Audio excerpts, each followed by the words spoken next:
before I get started, I want to tell you how important it is to pledge and how more important it is to fulfill your pledge. It's necessary that we make pledges, and it's necessary that we fulfill our pledge as we've been reviewing the turn of events with Pacifica. A lot of people ask, are we a Pacifica station? WRFG is a Pacifica affiliate. We are affiliated with Pacifica, but we are one of the free affiliates left. And when you hear our clause of the things that we support in terms of community support, Pacifica has none of that in their clause nowadays. Mm-hmm. So it's very important that you pledge to WRFG. This is a community radio station. This is not a corporate sponsored community kind of station. This is a community radio station, and we very much want your support. Can I ask you a question? Yes. Before you get into it, could you just briefly, without two-part, explain the difference between, to the listeners who may listen to a lot of different radio mediums and entities and podcasts and everything, but the difference between WRFG's community independent radio and then NPR and Pacifica, because many folks may listen to all those different mediums for the information, but just as you just said, it's not exactly the same. It doesn't line up exactly the full. National Public Radio is a corporate sponsored radio program. They give you very good news, but they don't give you all the news. They won't give you news like we give news here. We give you news about organizations doing things on the ground. They may give you a little bit about an organization, but it'll be snippets. What they say is under the control of someone else. What we broadcast some of the programs from Pacifica News. They're like Democracy Now. Yeah, like Democracy Now is independent, but we get that from Pacifica. We need to try to get Democracy News directly on our own, because Pacifica might not continue to carry Democracy Now. So and we've been carrying it for many right. years. We've been carrying it, and we carried it without Pacifica, But I won't go into that and expose us too much. But we will do. We need to continue to do what we've been doing and coming up with new ways of doing it, because Pacifica is we have the program with Davey D. Yes, that's again, it's in Sojourner Truth, another one, Pacifica programming, and it's very good programming. Very good. But it's controlled programming. You get the best that they can do is what they're doing. They could do better if they were independent programs. And we strive to remain independent programs. And here at WFG, we can have an independent program. We don't have somebody reviewing what we're gonna say. We have people that review it, but the people that review it are of the same mind that we are. And it's not that they don't want us. They want the independent program to succeed. So we strive to keep people on the board and affiliated with our community radio station who are community minded, who want the independence, like the independent struggle. You won't even get no news about the new African independence movement on other radio programs, because there's nobody there. And there's nobody pushing it, and there's nobody for it. So we, without getting in too deeply about what the difference is, and they have on Pacifica, you have some people who have salaries. We don't have that here. We have people here who are on stipends. Nobody's on a salary that can really be a salary that they could live off of. But we have people who are paid stipends to do their work. And a lot of work that gets done here at WRFG gets done by community volunteers.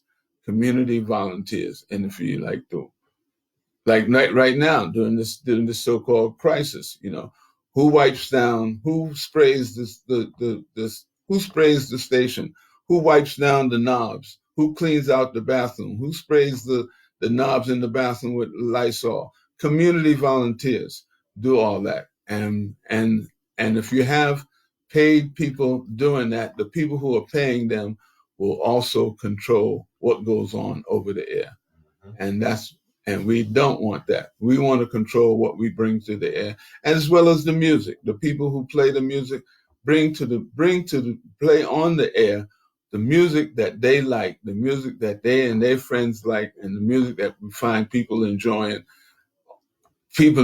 across the border in the community. Not some music that somebody has listed.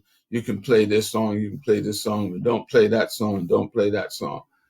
It's so that's the difference. And I'd like to go ahead and just read a statement from IJAN. IJAN is the Imam Jamil Action Network. It's the network that we usually bring reports from on this station, and we've been bringing you continuous reports. And since this is the beginning, we are 1 week away from. We're actually 4 days away from the incident that Imam Jamil was accused of being involved in the police shooting in the West End, Atlanta, and we're 1 week away from the date that he was apprehended. So we just want to bring you a quick report and review of what IJAN is doing, and just like we're asking for your help at WRFG, we're asking for everybody's understanding of what's going on in IJAN and we're asking for your help. Our work as a whole is considered the campaign to exonerate and free Imam Jamil Al-Amin, the former H. Rap Brown. Having taken notice of how campaigns have helped to develop and shape our work, we decided to consciously organize IJAN, the Imam Jamil Action Network, through campaigns. We developed a campaign for the year 2019 and titled it From H. Rap Brown to Imam Jamil Al-Amin, 75 Years of Life, 60 Years of Conscious Struggle, A Prisoner at War. IJAN was involved each month with a nationally promoted event under the same title as the 2019 campaign. This year-long campaign had within it several supporting campaigns or projects.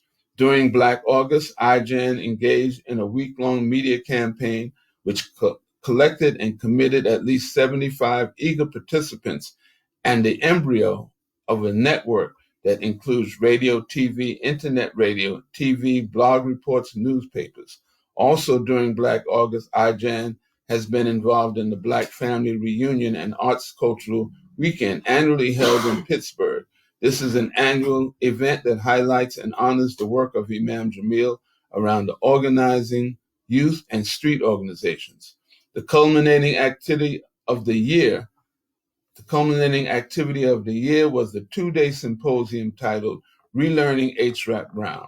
The October dates the anniversary of his birth, as well as the October date honors the anniversary of his birth, as well as the publication of his book, Die Nigga Die, published October 1969. The last year of 2019, IJAN Media Committee participated in monthly bi-conference calls concerning the UN-declared Decade of Afro-Descendants. Developing outside of the campaign framework, but consciously making it part of the media work, we redeveloped, published, and circulated quarterly updates that reported on the Imam's legal issues related to his trial and sentencing, his extra-legal issues relating to his well-being and medical condition. His need to transfer to a facility closer to his family, community, and legal advisors is also part of these quarterly updates. In mid-January, Imam Jamil Action Network released a letter to Muslim organizations based in the U.S. calling upon them to come to the aid of their imprisoned brother in Islam, Imam Jamil Al-Amin. But the highlight of the month was a statement by former U.S. Ambassador to the United Nations, Andrew Young, who spoke before the inaugural opening of the Fulton County District Attorney's Integrity Unit, calling for the reopening of the legal case of Imam Jamil. As one of the most prominent movers and shakers in the Atlanta area, nationally and internationally, Ambassador Young's statement created a key opening for both the lawyers to file a formal request, which they did, and supporters to redouble efforts to fight for a new trial and ultimately the freedom of Imam Jamil Al-Amin. Family and IJAM members have taken up this call through local programs and statements. IJAM distributes a national update of work on the case 2 to 4 times yearly. An update is scheduled is late, but scheduled for mid-March, will be out in mid-April. Imam Jamil continues to suffer from lack of quality medical care. He has not received cataract surgery despite phone calling to prison administrations to provide this common medical procedure. Last summer, he suffered what was described as a mild stroke, and he continues to fight untreated multiple myeloma.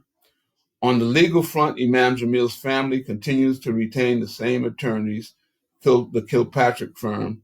They have filed a timely appeal to the U.S. Supreme Court of July 29th decision of the U.S. Circuit Court of Appeals not to grant him a retrial.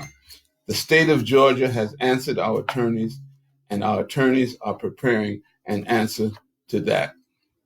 So we just wanted you to know what we were up to. We haven't been given reports over the last few months, but you'll be hearing from us throughout the rest of the year.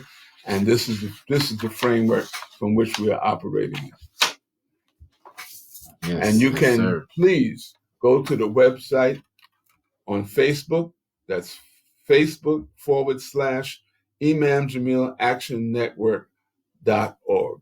Facebook.com/Imam Jamil Action Network, actionnetwork.org, where you can get information on how to write him, how to send money, and how to get involved in the various campaigns that have been described here, to bringing him back to Georgia and to have him transferred to a medical facility so that his health can be taken care of. He has been classified as a Unit 4 prisoners. There's a designation of Unit 4, which is for people who need medical care. And even though he has been reclassified, he has not been sent to a Unit 4 institution. They say that there's a long waiting list and that he's no one special. We differ with that. He is someone special. He was special enough for you to take him from Georgia all the way to the feds. Right. He is Georgia, Colorado, yeah. to Tucson. Right. So we're demanding that he be transferred, and we are demanding that we're stepping up our demand on ourselves, and we're demanding from the community that you join us in stepping up this demand, and that we can bring back Imam Jamil Al-Amin. As things may have it, a lot of places, because of disease spread in many countries, have led to prisoners being released. This has been a release of prisoners recently in Zimbabwe, indirectly related to the spread of Ebola and the spread of this new coronavirus. So it may be that whatever it takes, like we say, by any means necessary, whatever it takes, we need to bring Imam Jamil home. We need to bring Dr. Matulu Shakur home. We need to bring Brother Jalil Muntaqeen home. We need to bring Brother Sundiata Akoli home, just to name a few. Thank you very much. Yes, sir. Thank you, Baba. We need to bring home Dr. Khadija Asghari. So, speaking of medical and the coronavirus, they were very strategic in removing that African sister from the midst of the community. as Ross Kwame and myself and many others in the community have depended upon her and her medical skills for years in the community, and also the guidance. So now we're hit with this thing and we don't have our leadership. So my mind says that, especially after studying the pettiness of the case against her, we know that this was a very strategic move. But all of these political prisoner cases, as we continue in the spirit of African Women's Month, bigging up our sisters, and I just wanted to continue on to what Baba Bilal was just saying. The case of Imam Jamil, along with the cases of Mutulu Shakur, Sundiata Akoli, Veranza Bowers, Jalil Mutakim, Russell Maroon Schultz, and others. We have to look at these things and now go forward with the work to put them under the auspices of one umbrella as prisoners of the War of African Liberation within the United States, so that we are able to present them properly to the world, so that the cases don't seem fragmented, individual things, so that we put together the pieces of the puzzle for the community, so that they understand. Because many people may know individual cases. Many know the case of Dr. Mutulu Shakur. Many have heard of the case of with Baba Sundiata and with Mama Asada, but we need to connect the dots for them, and also continue even from that time and generation, right? We know, as we were just speaking of last week, Marcus Garvey, was the root of a lot of African liberation efforts, and a lot of teachings of his carried out through the movement. And of course, we carry his banner, his flag, as our standard. But also, we have to look at, from a historical point of view, those of us who are struggling politically, to make some sense of the case of political prisoners. I know for myself, it's often, is confounding politically. First of all, there's very little support in comparison to other campaigns and other, subjects in the community. When you do political, I remember you telling me about Bilal, if you do a political prisoner event and you get 30 people in there, you did a good job, man. Right? Yeah. And I remember wow, that's it. But then when I started doing, I realized, yeah, he's right. Right? And for when we did the thing for Veranza and had, over 100, it's like, you knocked it out the box. But Baba Jalil Mutakim it started on the work. And of course, we often look at, we're our own liberators here on the show, as political education study. But as an addendum to that, the proposal to campaign the UN international jurists to initiate a formal investigation on United States human rights of political prisoners is the format by which, the new African nation looks at that specific office, that offices of our prisoners of war. How do we organize that? How do we arrange support for that? What program, and so in UN international jurists, of course, many of their cases have been carried to the extent of court, as you just said with Imam Jamil. They're appealing now. We know about Veranza and the Attorney General taking his parole from him, in 2004, and him continuing to be in prison now, 16 years later. And Sundiata Akoli, also after having won court battles in regards to parole, was also had his rescinded at a certain point. So you see what is happening. But at the same time, so that we don't sound all gloom and doom, right? Because there are many organizations and individuals and people fighting, and we are winning victories. I mean, I had to move. On the move. The greatest political prisoner organization in the United States. You know what I'm saying? Shout out to Mama Pam Africa and the crew. They brought their people home, and like I said, when I asked Mama Pam, how y'all did that, right? Because I'm here and they love Veranza and they come down and support me working for him. She like, we just crazy, Tut. We go to the DA house and we come home from work. We standing out there like, hey, how you doing? So direct action, in regards to support of political prisoners. Of course, Philly being that kind of city, probably the opposite of any kind of brotherly love that you ever saw. I mean, The black man burned down the whole black neighborhood over one organization. That ain't no brotherly love at all, right there.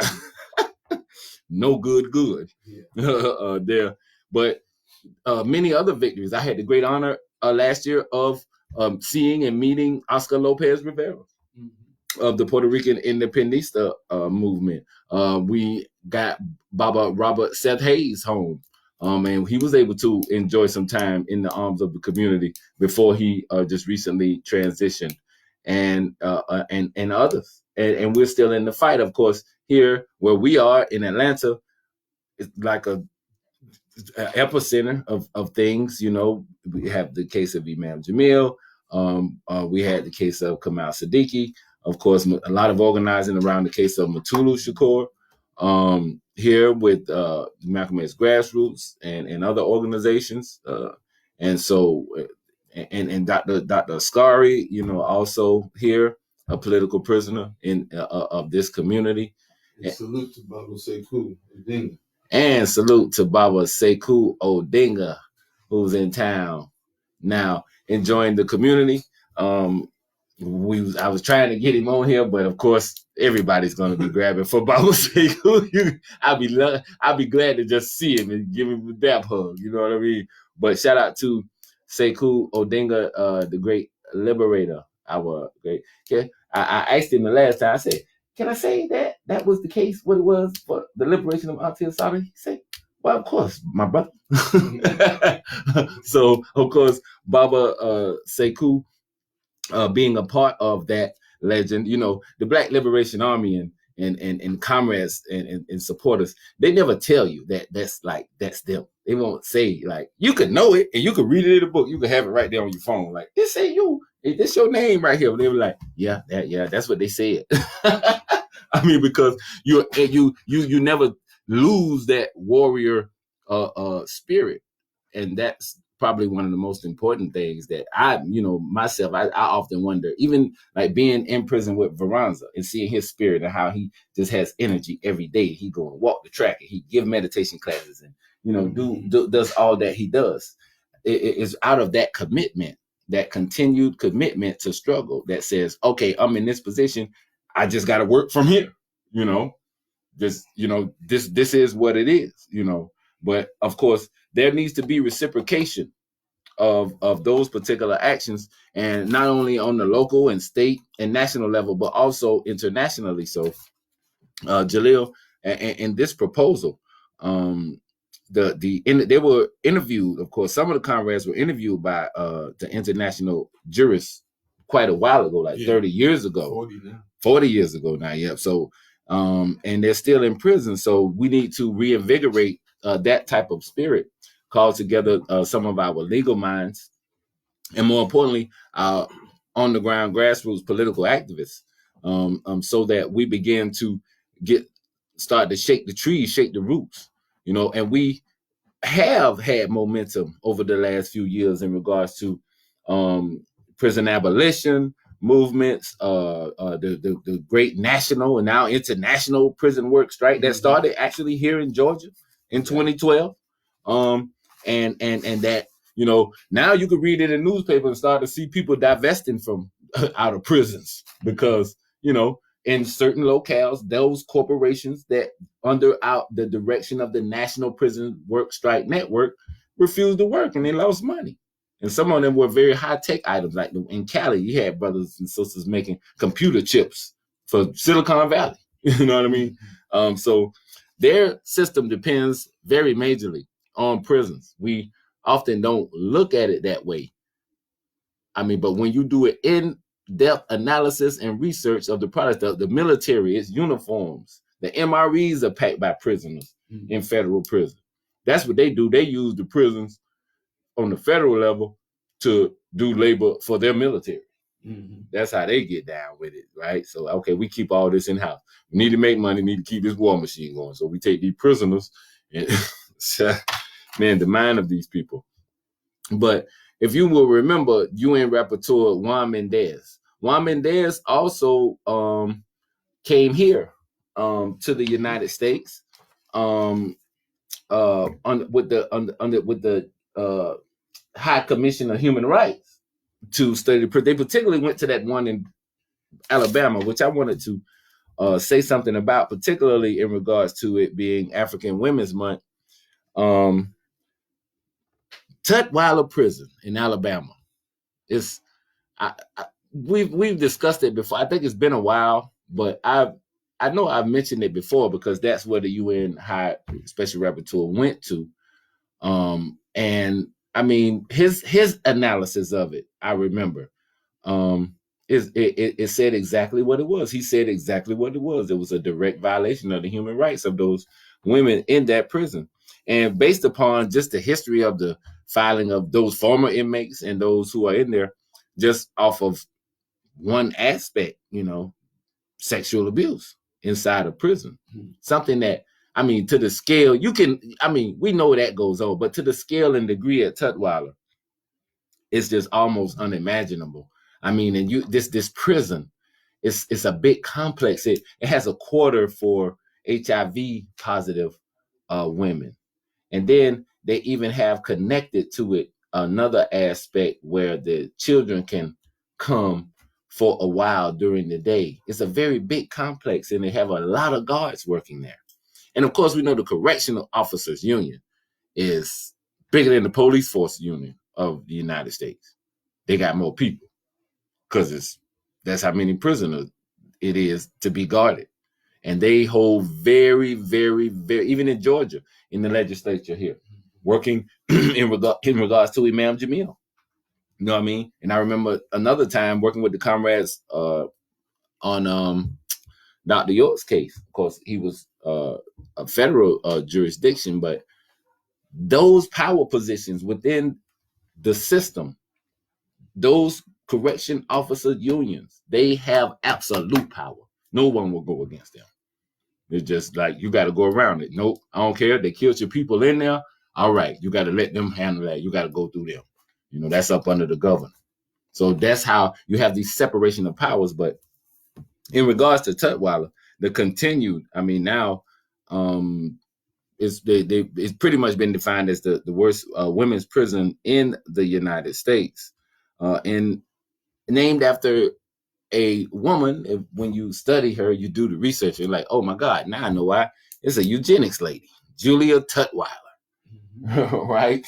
So here you name the prison after a eugenics woman, you put women in it, and then you torture and rape, you make them have miscarriages, you carry out the program of eugenics. You carry out the program of eugenics that you named and dedicated the facility to. So that is what is happening at Tutwiler Prison in Wetumpka, Alabama. Right that way you could go gamble, right? Wetumpka, where you go ahead and gamble, it's right there. Yeah, you just go, I gamble on China. I ain't gonna say that. A 400 inmate facility. The warden's racist by the name of Bobby Barrett, which prior to him had been a long time arch racist named Frank Albright. And there's a woman, Kim Thomas, who's the head of the Alabama Department of Corrections there. This is a maximum security facility lockup near Montgomery, includes women's death row.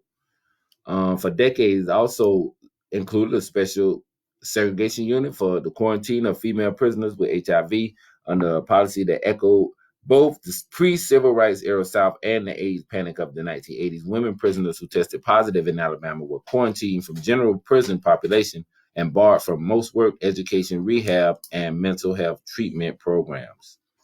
In a letter to the warden, one woman wrote that prisoners were treated, quote, like we are contagious animals. It's like punishment 3 times over. Prison, the virus, then the denial of an educational trade. We are secluded from everyday life.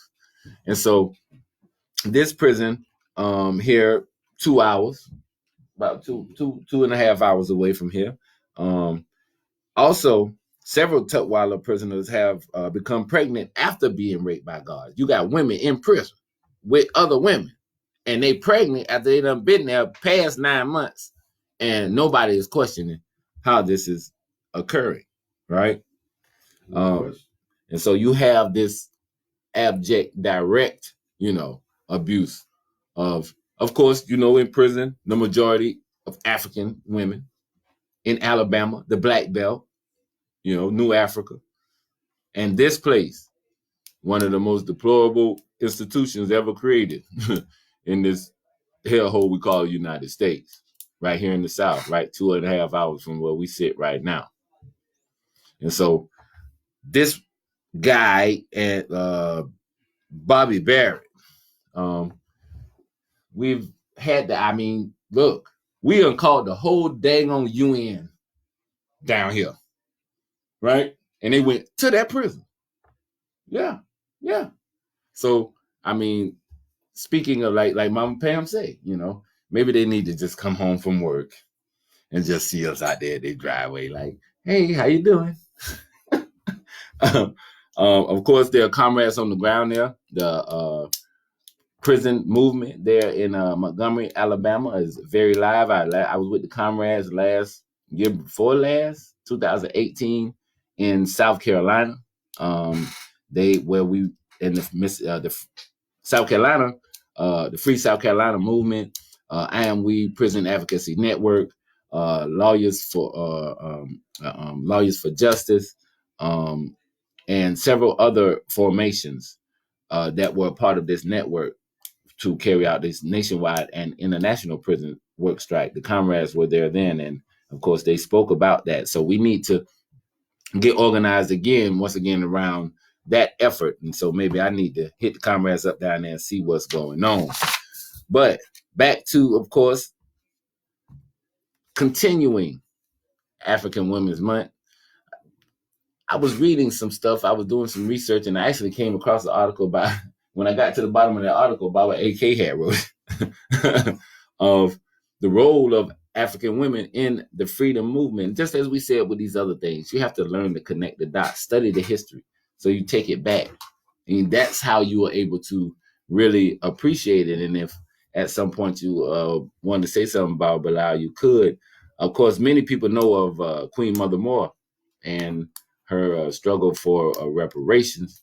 And also her being a very integral participant in the PGRNA, being a comrade of Baba Omari Obadeli, and of course being a elder. She, in her continuous struggle, there's of course Queen Mother Moore is a legend to us, those who know struggle here in the United States. But have you ever heard of the name of a sister called Ethel Johnson, who was a comrade of Robert and Mabel Williams in the Monroe, North Carolina movement? Monroe, North Carolina, what's up with Monroe, North Carolina. That's where they decided that, hey, it's cool. Y'all want to organize nonviolently, but we got a special situation right here, right? Where we need some metal on it. And you had two Africans, a family, Robert and Mabel Williams, who just didn't play that smoke.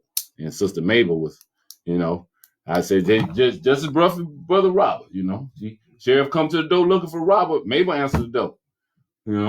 Who you looking for? You want Robert? Where you want that? Well, you better get on out of here. That kind of strong woman, But Ethel was a comrade of Brother Robert and Sister Mabel. Check her out. Look her up sometime. What about Virginia Collins, who eventually changed her name to Dara Abu Bakari? Mama Dara. Also, of course, being in, last week, I wanted to say something too, Bob, when we was talking about Mama Fulani and, her father and his vision to be sure to train women as a part of New African Security Forces.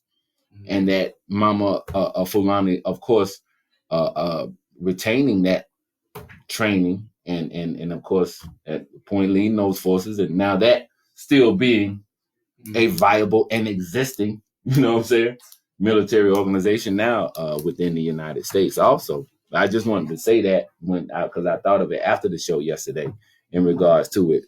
Also, Sister Sandra Pratt, Red, right? wife of Geronimo Pratt, murdered while Geronimo was locked up when Mama Sandra was murdered, right? Geronimo called her the high comrade of the Amazonian army, my most faithful comrade in arms, symbol of the black guerrilla woman of the 21st century. Ashe, Mama Sandra Pratt. And of course, also, we have to mention Mama Safia Bukhari, aka Bernice Jones. And be sure, as you study African revolutionary literature, particularly of women warriors, you pick up that book, The War Before, by Safia Bukhari. That's some of the best revolutionary writing that I've ever read. That book, The War Before. Check that one out. We got anything coming up in the community, comrade? Any announcements? Any calendar events? What's happening, family? Hi, how are you? Cool. So I know this weekend there's the Ulu conference going on here, because I think that's Baba Sekou will be attending also. And next week we'll be continuing African Women's Month. It is now a lucky day. I just feel good today, Friday the 13th. That's a good day. Mm-hmm. And always wonderful things happen on that day. You know, the science of melanin and the fear of the enemy. We should just write 13 just everywhere, just surround him with it, just everywhere he go. But this, of course, as we begin to wrap up and make way for the youth here, this has been your Political Prisoners Report here on What Good is a Song, the Friday Night Drum, with your combat reporter, Brother Tudmo Sankar. And remember, as always, African family, stay vigilant. Yeah, and we're going to go ahead and make way for YST.